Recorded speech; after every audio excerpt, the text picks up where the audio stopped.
everyone, thanks for listening to the Sergio Nazzaro podcast. I'm Sergio Nazzaro, the founder and CEO of, my life. I've grown up here in Colorado and I've decided to stay put as I continue to pursue being an entrepreneur and growing my business as a real estate agent. Prior to this, I graduated from the United States Air Force Academy and served my country for 11 years before becoming a CrossFit coach. I have a lovely wife, Lizzie, and we are in the process of growing our family and living here in the Swans Lake neighborhood. For the last 2 years, I've committed to documenting my process in both my personal and professional life as a means of journaling, and hopefully helping others along the way. So listen in as I share the next chapter of my story.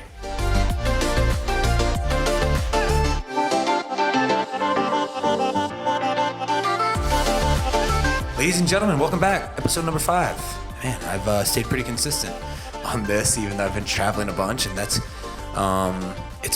it's been really nice this past week to be able to stay at home.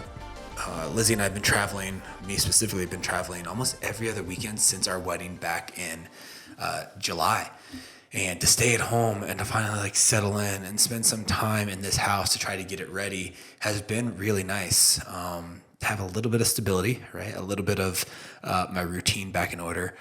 And it's been nice just to stay at home and start to put some time into getting this space ready to make it feel like our home, because it's still a little bit of just this really dope storage unit, because we don't have anything in here and all of our fucking furniture is not being delivered until January. So moving from 900 square feet to 2,500 square feet plus, we didn't have a lot of furniture. So right now it is bare bones in this fucking place, and it can feel very stale at times. So to be home, to be able to do this is really nice. And we just came off quite like I said, we just came off this streak of traveling, and it's been a lot of fun. We've enjoyed it, but we're here for the next month. And, when you travel a bunch for weddings, whether that's a bachelor party or a wedding, or we were going to Lizzie's home for vacation, there tends to be a lot of different social events. And around social events, surprise, surprise, alcohol is related. And, one of the things that I like to do pretty much every October is take a little break, right? I don't drink very often anyway, but I know that I'm at my best and I feel at my best when I tend to get better sleep, focus on my recovery. And one thing that inhibits that pretty drastically is alcohol. So I am back in the thick of sober October, and I love it, right? I have gotten some great sleep over the last week, which was much needed. I think on Sunday after the Broncos game, after getting back from the wedding in Taos, I slept for 12 hours. And so it was uninterrupted. It felt great. And what I've noticed is, when I check my Whoop, when I don't drink, my recovery on here is really high. And recovery is a 0 to 100% score. And usually when I don't drink, I'm 60, 70 and above. And that's really good. A lot of times I'm hovering around 80. But I decided to do Sober October for a few reasons. One, the benefits of recovery and the physical benefits of it, right? But more importantly, I feel like I'm at my best self when I can gain momentum. And I have this pattern. I don't know if a lot of people have this, but Monday, Tuesday, Wednesday are a little bit slower because I'm still kind of recovering from the weekend, maybe staying up a little bit too late. Maybe I didn't get the best sleep because I had a couple of drinks or I was out with some friends. Then Thursday rolls around. I feel like I'm really starting to get some traction. Friday, I'm full, I'm aligned. I'm moving forward. I'm doing everything I can do. I feel great. Then Friday night, I'll have a couple drinks and I'll stay up a little bit later. So Saturday, I wake up a little bit later because I didn't get the best sleep and now I'm a little groggy. And then I'll do some showings and work a little bit on Saturday. And then when I'm done, maybe we'll go out to a brewery or we'll just hang out and have a couple of drinks at home. And we're just hanging out, right? Enjoying the weather, enjoying time together.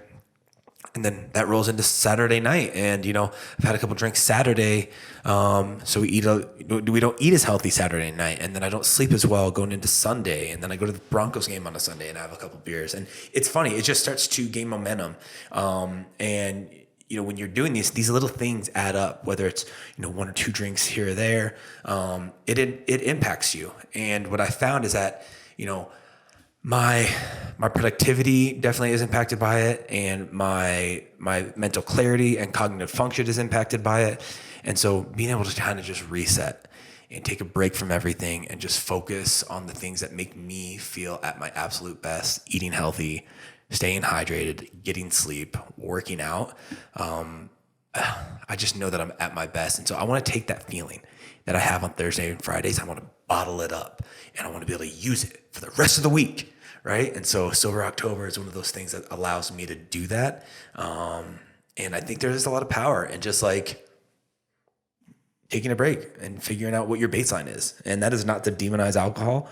I think, you can have a healthy relationship with it, which I believe I do.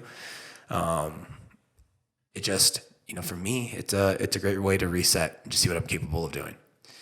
But it's interesting, right? One of the things that came out, right? So I made that decision that on last Sunday, would be the first day of Sober October because I had a wedding on Saturday.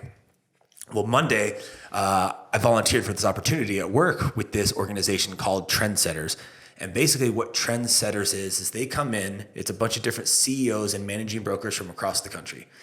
They come in and they basically analyze our brokerage and provide our CEO and president feedback on how we can improve, what we're doing well. And so I volunteered to be a part of this for this week. And so Monday night we had a happy hour. And when I went to the happy hour, I was just drinking soda water, and that was an easy thing to get through. Like nobody really questions anything. And so, I volunteered for this thing because why wouldn't you volunteer to be around a bunch of different CEOs and just listen to how they think and try to pick their brain and have conversations with them? And so Monday we had our happy hour and then, and a dinner. And then Tuesday I was driving 3 different CEOs all around Colorado to visit different 8Z locations. And basically they were interviewing me when we were in the car. They were asking me a ton of questions about the organization, a ton of questions about my business. I was asking them questions about how they kind of came up in this, what they were doing, how they saw agents grow, how they grew themselves. And so on Tuesday, I picked them up at the Crawford Hotel, drove them up to Longmont to look at our office up there. Then we drove them down to Boulder, which is our one of our headquarters. And, they were interviewing people there. Then drove them down to Littleton and then back up to Denver, Rhino, and then back to their hotel. And, over the course of the day from 8 until about 3:30, I was with these 3 gentlemen. And we had some really great conversations. And what I loved about it is that we had somebody like Lane and Doug and Ryan, who are the part of the senior staff at 8Z, and Lane's the founder and Ryan's the president. They gave me an opportunity to do this, right? Like they could have given it to anybody, and they gave it to me. And what I enjoyed about it is I got to learn so much. Like the way these guys think, the way these gals think. It's amazing what they can do, how they grow their business. And these people they were not cutthroat, but they were definitely like to the point. They were asking some really deep questions, which I thought was awesome. And so they do that Tuesday. And then on Wednesday, they sit the president, Ryan, and the founder, Lane, down in a chair. And they just basically put him in a hot seat and give him feedback. And if I could have been a fly on the wall for that meeting, I would have loved to have seen it. But what I love about it is that Lane and Ryan are part of an organization where they seek feedback, where they want to get better. And feedbacks can be hard, especially when it's things that maybe you have a blind spot on. But what I love about it is that this organization is trying to grow. What kind of blew my mind is that when they sent out the email for volunteers to do, to drive people around, and I understand people have obligations, but why wouldn't you want to take it as an opportunity to sit with these people and learn? And, it was funny to hear how many people kind of just were like, brushed it off to the side. And like, to me, I'm welcoming it. And so I share this with you because there are things maybe in your job or in your life that don't seem like very exciting. Like the thought of fucking driving people around is not that exciting. The thought about, being in a car all day, which they rented me a Tahoe which is really nice. But being instead of my Subaru, nobody wants to ride around in my Subaru. But putting me in a car all day doesn't sound that great. But like the amount of information that I was able to get from these conversations and take back into my own life and start to think about, hey, you know, what type of path do I want to be on? Where do I want to go? What's my vision? You know, do I want to run 8Z at some point in my life? I don't know. I mean, these are things that all came into my head. But I wouldn't have thought this way unless I had volunteered for this. So I would encourage you, like, if you are trying to grow in your industry, look at opportunities that maybe everybody else doesn't want to do and take them on, because you never know what that level of exposure will give you, because you get a lot of insight into it. And of course, you know, when you volunteer for something like this and it's, you know, 8 hours, you don't get to work, right? So like I was trying to do work in between stops while they were interviewing people in those offices. And in the thick of it, one of my deals fell apart. You know, one home that I had under contract, they terminated. And then 2 hours later, another one terminated. And it's hard to process this and, you know, deal with it when you are in the middle of doing something else. And so I had to compartmentalize that and just kind of put it off to the side. But, you know, what I want to kind of shed some light on is like, what do you do when you're a home owner or you're a home buyer and the deal that you have falls apart, whether that's because of inspection or some other issue, it could be appraisal, you name it. But what do you do? And so, you know, a lot of time this happens fairly often. And so, you know, when that does happen, you should look to your agent, and your agent should have a plan and a process, right? They've had a plan and a process the entire way through to get you to where you are. And they should also have a process that when things do fall apart, they get right back into their system, right back into their process, because that's really important. And so what did I do then? Well, you call the clients and you give them as much information and clarity about what just happened. I think that's really important. They need to understand what happened and how we can remedy it, right? Because that's the second piece. For whatever issue, for whatever reason it fell apart, you need to provide a solution. Your agent should provide a solution. Your agent should help you, you know, coordinate if they need to get contractors in, or your agent should help you get the home back on the market and, you know, relaunch it so that you can get more exposure. But whatever it is, your agent should come to you with the problem, a solution, and a strategy moving forward, and they should present that to you. And so it's really easy for an agent and the clients to get kind of disheveled, right? Because that's like not a fun feeling when the deal falls apart, right? You're all moving in the right direction. You want to sell your home. You want to buy a home. But inevitably, when it does happen, you have to stay calm. And so it's really important that they get you kind of back on track. They keep moving the train forward. And so what did we do? Well, we had to get some contractors into one of the homes to fix a couple things, radon and a vapor barrier. And on the other one, we had to get in contact with the HOA, right? There was some moisture issues, and so we had to get that fixed. And so we're in the process of doing that. And as we're kind of working that, I'm also working trying to get the home back under contract. And so luckily, we got one of them back under contract. I think we'll get the second one under contract today. But if you freak out, you as in the client, and then your agent freaks out, and nobody's kind of staying level-headed, things can get really bad really quick. So I would encourage you, you know, when you're interviewing your agent, talk to them about a time when a deal fell apart and what they did to get it back on track, because that's a really good indicator of how things will go when you're working together. Man, this lighting in here is terrible. So for those of you watching, I apologize. Let's see. You know, so your deals, they do fall apart, but you know, one thing about when they fall apart is you have to look for other opportunities to find a home or other opportunities to get your home on the market. So this week in my monthly newsletter that I put out, and if you're interested in getting that, just send me a text, 303-324-7641. Happy to put you on there and get you some really valuable information. But, you know, historically, this time of the month, things start to shift a little bit. There is some seasonality to the market, and I've talked about this in some previous podcasts, but I want to give you some data behind this. So, for instance, in 2018, Denver County's median sale price for single-family homes went from $500,000 in May to $440,000 in September. And that was in 2018. In 2019, that number went from 515K in June to $480,000 in October. So what we see is the median home price tends to trend down a little bit. And that's because we're out of that heavy selling cycle, right? That summer selling season.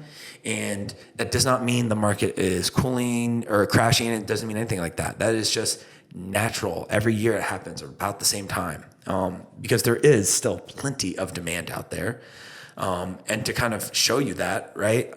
Demand is usually indicated by how many transactions are happening and a bunch of other factors. But one of the leading factors that I would say is that, to show you how much demand there is that the number of days on market for any home in the Denver metro area is 5 days. And that's down 17% from September of 2020. And then active listings is down 32.4% from last year. So right now we're at about 2,500 listings. And that is not a lot of homes on the market in the Denver area. And so, right, with active listings down, right, inventory being down, transaction count being flat or about the same, homes are still being sold really quick, but inventory doesn't have time to build up, so demand stays high. And that's also predicated on how low interest rates are. So October is a really great opportunity for potential home buyers to get into a home and to take advantage of this. Now, inventory is going to be a little bit lower. You're not going to see as many new listings on the market. But what I would say is that if you're looking to get into your first home and start to build some equity and looking this as a stepping stone instead of your dream home, this is a really good chance. Get your foot in the market, start to build that equity, and then in 2, 3, 4 years, sell that home and upgrade into a bigger home for you, your family, or whoever else is part of your household. So yeah, I think the market, the seasonality of it has been pretty on par with what we've seen over the last few years. And so I would encourage you that if you're looking to get into a home, talk to your local real estate professional, put together a plan for the next few months. Because from now until I would say early February is a really great chance for you guys to get in and maybe not have to deal with as competitive as a market as we've seen in the past. The last thing I want to leave you guys with, I want to wrap this up, is something that I've been toying around with, and this is not real estate related. Well, I guess you could be applied to real estate, but is focusing on questions instead of looking for answers. I think a lot of times when something is going wrong in our lives, or when we are lost, or when we're searching, we tend to look for answers. If I could get, this amount of money, I would feel better. Oh, if I bought this house, I would feel better. If only my parents would X, I would feel better. If my spouse would just X, then I would X or Y. And instead of looking for answers, what if we went to seek and we started focusing on questions? Like, why do we feel discontent, right? So for the last few weeks, I've been talking to you guys, to all of you, about me feeling disconnected. And I started to ask myself questions like, why do I feel disconnected? Okay, well, I feel disconnected because when I'm in a situation with somebody, I'm not fully present. Well, why is that? Okay, well, I feel a level of some shame because when I'm there, I'm not giving them the full attention, and so when I leave, I feel a little bit of shame about that. But I also think about in the future when people who are close to me pass away, there'll be some disconnection there. Well, why do I feel that? And when you start to ask these questions, you can really start to get to the root of what's going on. You can really start to understand your thoughts and understand the actual problem itself. And I think searching for answers can be, sometimes we get the wrong answers. When we can search for questions and we can get to the root cause, as they say, or the root meaning of what's going on, it allows us to do a little bit more of self-exploration, understand ourselves a little bit better, and hopefully we can understand what it is that is missing, or what it is that we're looking for. And so that's just something I've been thinking about for the last week, is asking questions, focusing on questions instead of answers. Yeah. There's really no great way to end a podcast. I always feel like it's so abrupt. I go through these topics and I'm talking to you guys about all this, and then I'm just like, all right, well, that's it. Enjoy the rest of your week. And I think that's exactly what I'm going to do right now. I appreciate you guys tuning in. Thanks again. And if you don't mind, It would mean a lot if you could leave a comment or leave a review. It means the most to me, and I appreciate you doing it. Enjoy your week, and I will talk to you guys soon.